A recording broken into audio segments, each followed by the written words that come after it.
Alright, so I got my parts as clean as I'm willing to get them.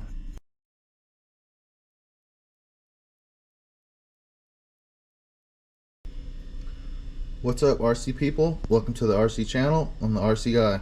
Hope you guys are doing good, staying safe out there. Today we're going to try and do a little repair work on our OG scx10. I was out wheeling the other day and the slider popped off. So it's got that bracket there. We're going to try and repair that.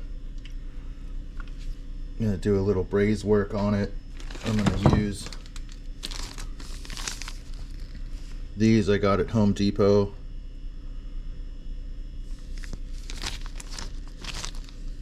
And I'm going to use a MAP gas torch.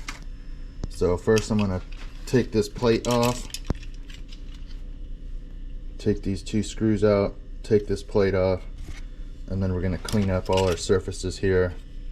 Sand them up and get them ready. So I got the ends cleaned up. I just used a piece of sandpaper on the two ends here.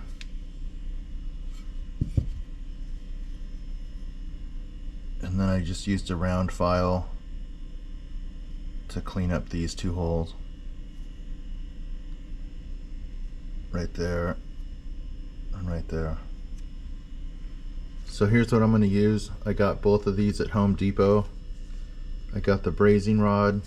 It's WB-5 on the top right there. There's one for aluminum and then there's another one for steel. The aluminum one is just bare metal and the steel one is coated with this white. I think it's flux. And then I'm going to use this kit. It's a MAP gas, the yellow bottle, and then this handle here. So I'll open it up, get everything set up, and then we'll give it a shot. Alright, so here's the part. This is the first one. I got it cleaned up already. And here's the second one. It came out way better than the first one. The first one, see, it only really bonded on the back side here. The second one, it actually went all the way through. So it got a little better on the second attempt. What I learned is you gotta use a lot of heat. It's gotta be really hot. This thing was glowing red hot.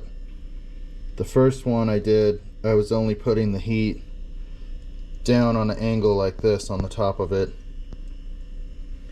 The second time I did it, I was using the torch on an angle and I was hitting this rod and the top piece, so I could see this part was glowing in the hole, you know, through where it goes. This one I don't think got quite as hot, but it's on there pretty good. So I'm gonna break all this epoxy off. Kind of just melted it. But I'm really happy with that. I might go back outside and redo this one real quick, because that's a big difference, I bet. Whoops. Because that's a big difference, I bet. This one is way stronger. Yeah, I'm gonna do that. I'm gonna go back outside and retouch up this side. So here you can see the before. That one's all the way through. So let me go out and touch that up and let's see if I get it any better on the second time. So this is the side I'm going to touch up on this side here. I'm not going to put the heat on an angle. I'm going to hit it straight on. Try to get this bottom part a little bit hotter so we can get this brazing material to melt all the way through like on the other side. So here we go.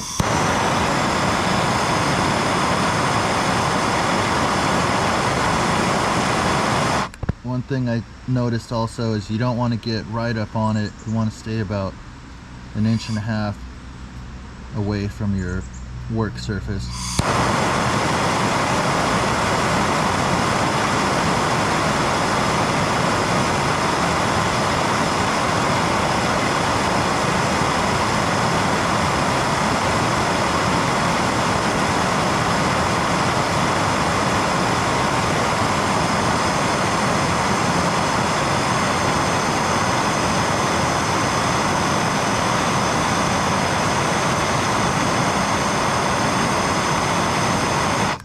see it's starting to melt now.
Yeah, it looks like it came through on the other side too.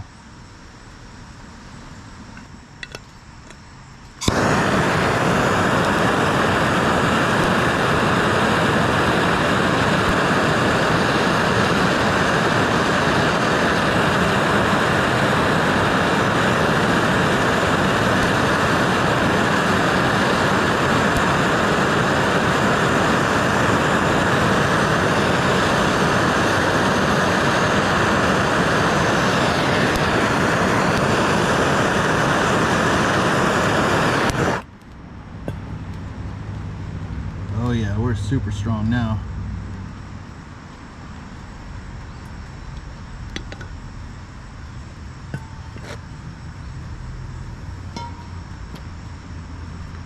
Oh yeah.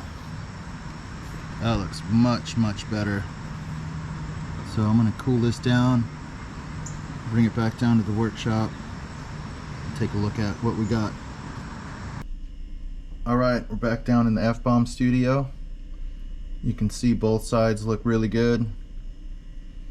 This is the second side I did that had the good, went all the way through the good penetration.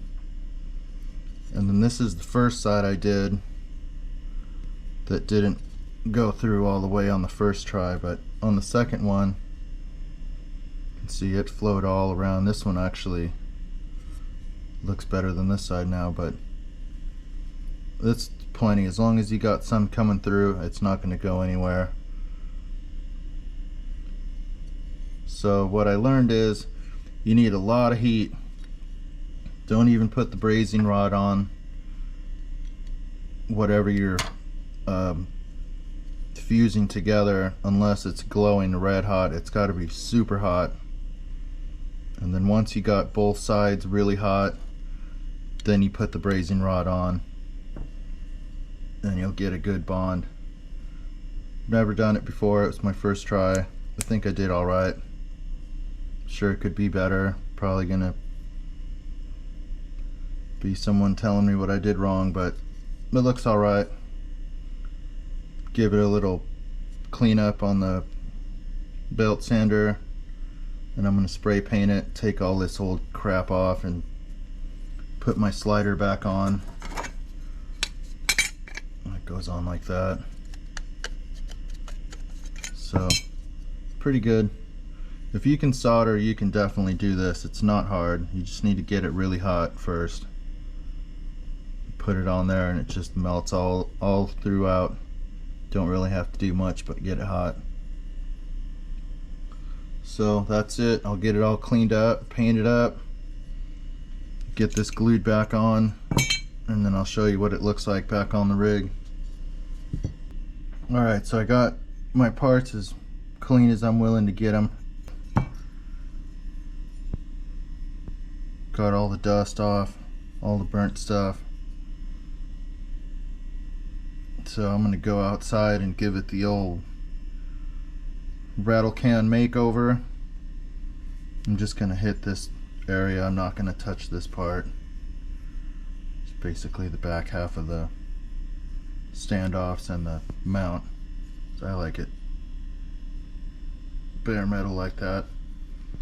So we'll go out, get that painted up, get this glued back on, and then I'll show you guys what I got at the end. Alright, got the rattle can restoration done. One coat, one and done, always with this paint. Covers really good. This Rust-Oleum 2X. Painted on wood, metal, plastic, pretty much everything that you spray it on. I just prepped the surface with one of those green scuffer pads and the blue Dawn dish detergent soap.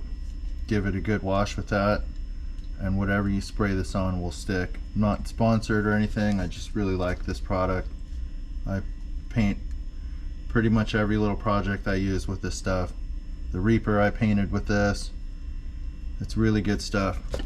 Anyways, so I got this all painted up. I'm gonna let it dry for about an hour or so, and then I'm gonna epoxy this back on, and then I should be good to go.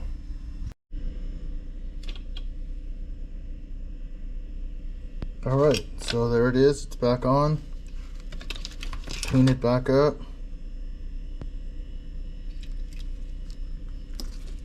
Came out pretty good. Got the old school rock jocks on there.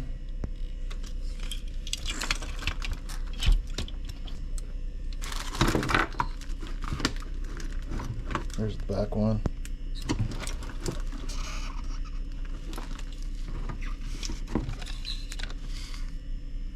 So I'm pretty happy with it.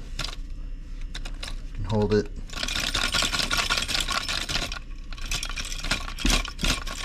Definitely not going to let go. So the only thing left to do now is go run it, test it out. Just got to mount my power switch back on over here. Be good to go. Running the Fusion 1200 hobby wing with a 62 tooth spur and a 6 tooth pinion gear.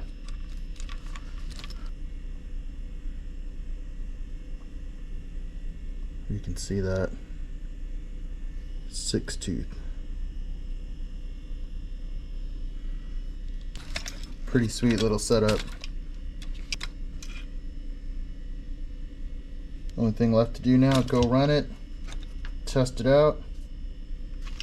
Hope you guys liked the video. Give me a thumbs up, consider subscribing. See you guys next time. More to come.